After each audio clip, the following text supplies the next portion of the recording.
Hi YouTube, check out this sleek font that I have installed in VS Code.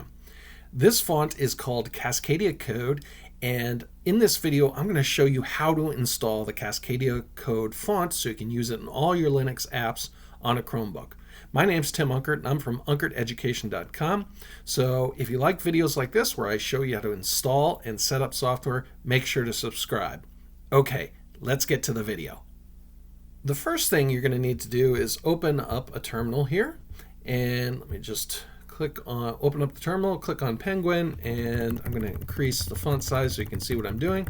And all we have to do to install Cascadia Code for all our Linux apps is type sudo apt install fonts-cascadia-code and hit enter.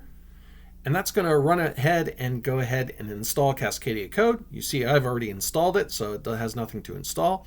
But if you haven't, it will go through the installation process and set you all up.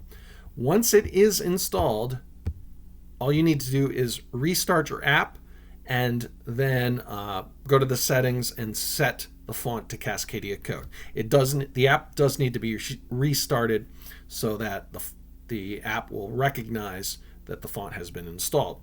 As a demonstration, let me open up Pulsar here. Okay, now that Pulsar is open, for me to set the font to Cascadia Code here, I'll do Control Comma. I'll go to Editor. Every app's a little bit different, but this is the general process. Go down to the font family here, and I'm just going to type Cascadia Code. My mouse jumped me here. Hold on one sec. Type Cascadia Code, and there we go. It changes to Cascadia Code, and if I increase the size here, you can see that the font's got that sweet Cascadia Code style that I showed you with VS Code earlier in the video.